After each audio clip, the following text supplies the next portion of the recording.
you know what? I'm going to have to live vicariously through you for Yeah. that because, mine, it comes in patchy. It's very much like Team America, but But yeah, it's like, it was like, imagine if the individual hairs on your beard all were people, and like doomsday is coming in the shape of a man, shaving off his beard one morning. And so I wrote the whole short story from that. Like, I would just do stupid shit like that. But when I was posting them, I was getting really good feedback. And so I just been posting them on like Facebook to start. My brother said, why don't you launch a website on WordPress? It's pretty cheap. Then you can link all your socials to it. You can start building an audience. I said, that's really good advice. And I did that. So I had this like very early on iteration of my own personal website where I was just throwing short stories up. But as I kept writing, they kept getting longer and longer and longer. And I was like, these aren't these aren't short short story anymore. anymore, and I was like, I can't put this stuff up. I was actually going to initially like serialize the instructor and do like individual chapters Yeah. on that website. But then I started reading into the industry stuff, and like agents and publishers wouldn't touch you if like the story had been published like anywhere. I was like, really? Even on my own personal, like, I'll delete the website if it means getting a book deal. Like, I don't give a shit.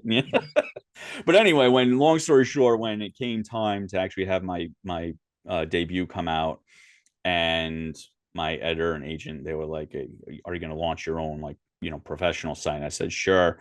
I was like, but I don't want to just throw away all those stories. Like, I kind of wanted, like, and granted, some of them were still crap. I didn't go back and revise any of them. But that was the point. It's like, no, I'm going to put it on there. I want like a from the archive section where aspiring, hopefully, authors or people that are just curious can go and see like my evolution as a writer and the types of things that I challenged myself with and tackled. And if they wanted to dive into it, they could. If not, so be it. I like to go back and write some too, but I get, as obviously as this recording shows, I get so long-winded. No, I haven't Yes. noticed. You have to tell me to shut up, and that translates especially well into my writing now. So yeah. Well, I mean, you did intel. So how many times did somebody just tell you to brief? Brief means brief and keep it short. Well, the funny thing is that I was an intel officer, but I was a tanker first, so a little bit different when you're coming from the combat arms, Fair enough. and your colonel looks at your face and says, "Shut the fuck up, Hendrickson." You go, "Roger that, sir." Or like, "Hendrickson, I'm allotting you 3 minutes to speak. That's it." And oh shit, okay, like trying to figure that out. So yeah, it's a slightly different world as opposed to being intel guy your entire career. Yeah, little differences there, but Slightly. I like to think it has served us both well. I mean, because all creativity, it comes from imagination. Sure. All innovation comes from imagination. So the more you have thought outside the box, the more you've had to try to put puzzle pieces together, the more likely you are to have a very creative mind. And this is a great outlet for us. Yeah. So like 100%. With your short stories, I've started playing with them too on my website, but I'm doing interactive stories. So oh, cool. Yeah, he was like again, choose your own adventure. Yep, I am a nerd. I fully admit to my nerd status. I'm actually pretty proud of it.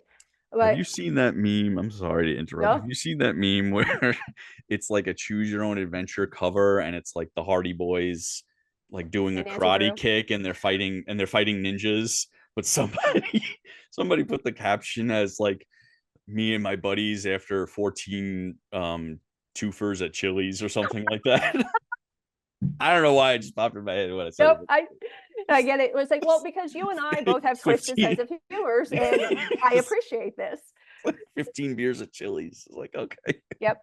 It's like the Ricky Bobby moment. Let's go get thrown out of Applebee's. Yeah. But exactly. No, it's like I wanted to keep doing stuff like what you were doing, just play with stories. And, being in film school right now, I was introduced to this because we had this whole class on, interactive and immersive storytelling. Nice. And they introduced us to new software, new techniques, because it's an emerging thing. Sure. And so, but for me, and you and I are, in the similar age category, I remember choose your own adventure books. I thought those were the coolest things ever. So when they were teaching me how to do it like on a computer, I was like, this is awesome.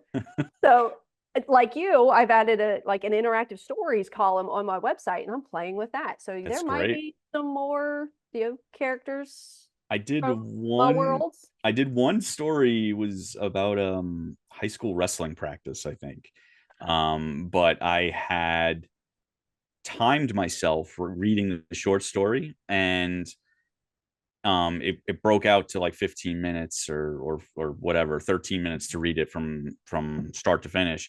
And then I went on YouTube and I found all this like crazy heavy metal music that we used to listen to in wrestling practice, and I hyperlinked them into the story so that you would have a soundtrack going, so that like when one song ended, you were hopefully reaching the next hyperlink in the story, and you click on that, and it was like, um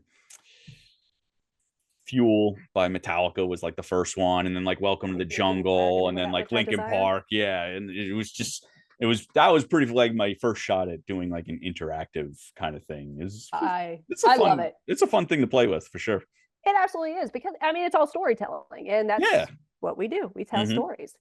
Now, so I know The Infiltrator just came out, what, April 23rd. Yep. 23rd.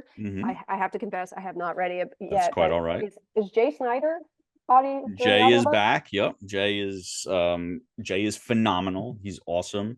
We had some good news a week or two ago about, where the audiobook was and kind of the charts. So it's up there. So I was happy about that. But it's more about him than me, I would say. But is it because you have Jay Snyder doing Derek that you picked Court Gentry? Because I mean, to me, Jay Snyder is Court Gentry. I mean, it was a big factor. I mean, I'm not even joking. Like, I got 3 or 4 MP4 files of different voice actors, and they're like, yeah, here's the different ones, and this one's voiced that, and but this is the voice of, of the Gray Man. And I knew also that we were trying to get Mark to read the debut for a blurb. And we didn't know, like, he was on deadlines. We didn't know if he was going to be able to do it. The guys pulled in a million directions. Long story short, he was gracious enough to do it and blurb, both the first and the second book. But for that reason, especially, I was grateful that I had gone with Jay, because it's like, oh, now it's all coming, full circle. I got the blurb from Mark. I got Jay doing, the Gray Man, who's also Derek Harrington now. So yeah, it came out really well. I can't applaud you enough. And then speaking of things kind of working out, when you read Origin Story, you gave me some great notes, and I am incredibly appreciative. And, you made some suggestions about some things that, could potentially be added. They're not in the novella, mainly because I really love the pacing of this novella, but you see that? Oh, look at that. That. For the first time only, folks. It's the first time only. First time ever. This is Look at that reveal of the screenplay. Of course, Zoom's going to block it out. Thank you, Zoom. Actually, they might be helping me there. Yeah, don't let anybody screenshot that. But I will say that there are a couple extra scenes in my screenplay. Couple nuggets in there. All right. Might be based on some of the feedback I got from a certain Tim Hendrickson. Well, thank you. I just threw out my full name, by the way. It's not really like a closely guarded secret, but you were using it, so I was like, maybe I should use it as well. I make the joke that it didn't fit on the front of the cover, so I just that's it. It's fantastic. It's the big secret, folks.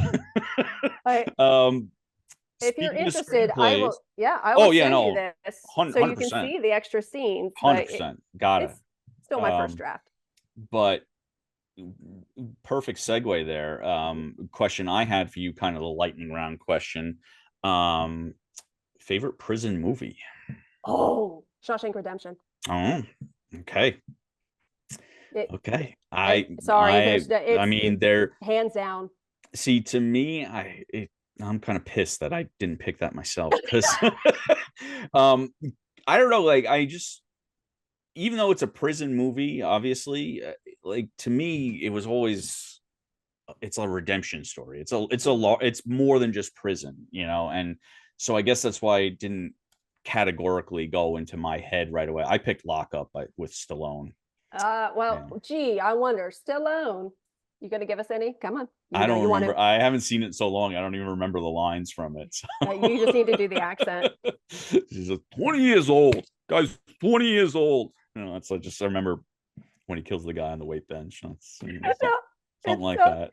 I love it. I love the accent. I love that we finally got a time to just kind of sit down and chit chat. I know we got to kind of keep this short, but hey, next time, yes, beers and no holds barred. Sounds good. Yeah, we'll just do like a full drunken lightning round. Actually, I will resurrect the Nerd Wars. I will have an entire list. On our whiteboard, I used to put the we called it like quote of the day, and it was whatever was the most ridiculous thing that an officer said, it would go up on the board and he would be publicly humiliated until someone said something even more stupid, and then that would also go up on the board and replace it. And that was a fun one. Yeah, I was like, I remember putting it it's time to nut up or shut up in my signature block for a while and being told I had to remove it.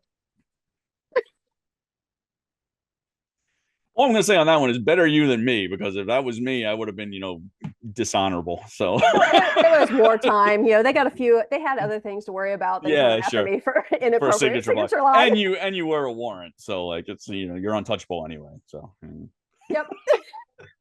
They were just happy I was at work. Oh man, it's too funny. Awesome stuff. Thank you. Thank you. Absolutely. This is a great time. Had a blast. Anytime. Let's do it again.